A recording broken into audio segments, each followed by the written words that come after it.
Email us at matchesphospitality.com or visit www.matchhospitality.com for more details. Match ticket inclusive official hospitality packages are subject to availability. Remember, terms and conditions apply. Match Hospitality, Qatar will be wild.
Africa Continental Free Trade is probably the biggest trade bloc in the continent and the world, particularly in the continent. If you compare to other trade blocs, with the number of people that we're representing, 55 member states, it's huge. It's got the ability to really make drastic changes in the whole global trade environment. What we were created for are really three critical objectives. One, the ease of trade in the continent, to make it more cost effective and really try as much as possible to minimize the red tape that a lot of businesses will tell you it's inherent in the trade in the continent. But secondly, which is a very, very big objective, we were really created to enhance and encourage trade in the continent. Okay. Trade is happening. There's no doubt about it. But what the African Continental Free Trade Area Agreement does is to provide a better regulatory framework that would make it easier for our business people to trade amongst themselves. Thirdly, is to really, really find a better way of stimulating trade within the continent. Let's look within more than just outside. Let's try and do that. We are, and part and parcel of our excitement of coming to talk to you is about this initiative that we're embarking on. Tomorrow we're launching the AfCFTA guided trade here in Accra, Ghana. It's important because people like yourself and most of the other media houses, including our own businessmen and women in the continent, have been saying, you've been creating since 2020, but when are we trading? We're finally saying to the world and to ourselves in the continent, it's now possible. You can now trade. One, it really gives us an opportunity to preach that, but showcase it in the most meaningful way. So let's get into the details now. What's the Guided Trade Initiative? The Guided Trade Initiative is literally an initiative that has been created by the Secretariat in partnership with member states, those state parties that are ready to participate in this. Well, literally, as I say, it's a proof of concept. We want to show the world, the continent, that, look, it's possible. It's possible that even though we're created in 2021, we're still babies in the trade space, but you can now, as a businessman and woman operating from Rwanda, Kenya, Tanzania, Uganda, you can start taking advantage of the agreement and what it brings. So let me just get some bit of clarity. So currently, who can, trade under the agreement?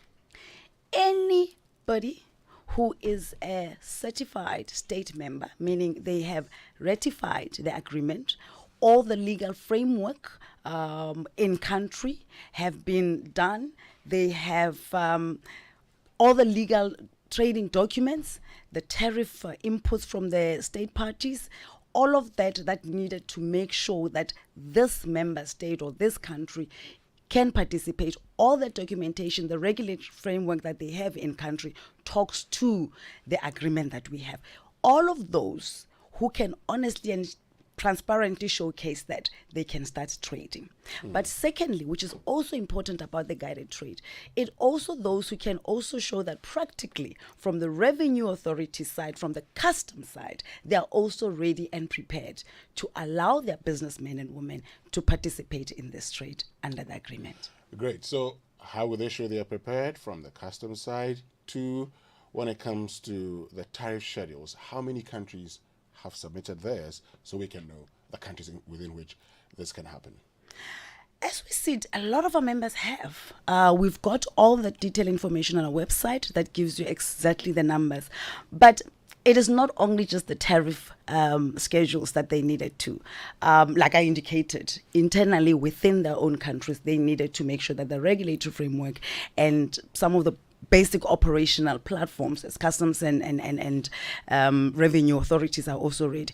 But also what is important is the understanding that in their readiness, in their adherence to the agreement, they themselves now need to mobilize their own businessmen and women to start participating under this agreement. Great. So what kind of support can these businesses trading under the agreement expect from the Secretariat?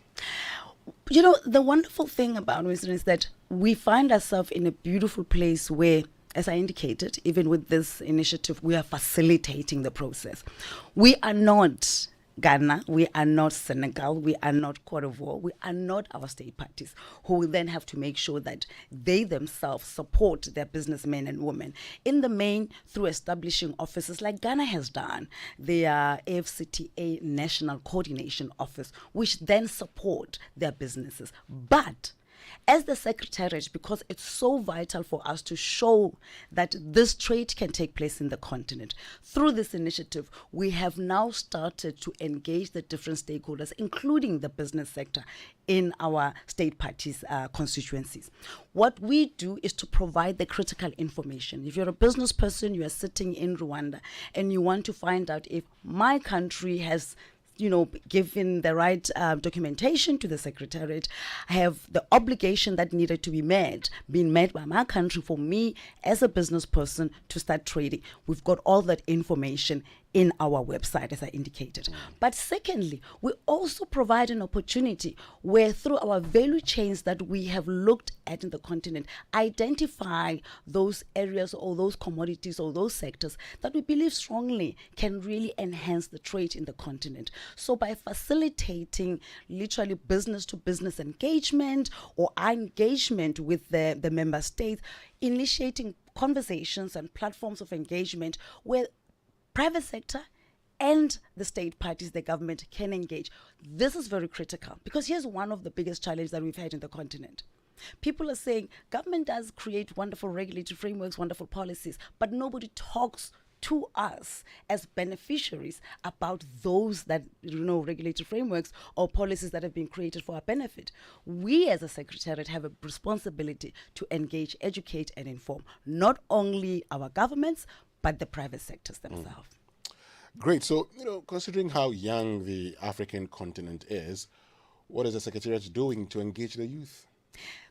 I love that question. I wish I could claim I'm still part of the youth category, but, sadly for me, that has passed.